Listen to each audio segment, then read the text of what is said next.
Sometimes there's a brief shower. It's so hot, the droplets will disappear within minutes. But the Thorny Devil has a trick.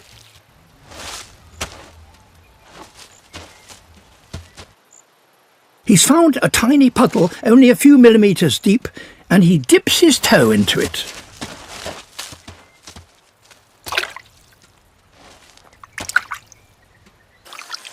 His skin is like blotting paper.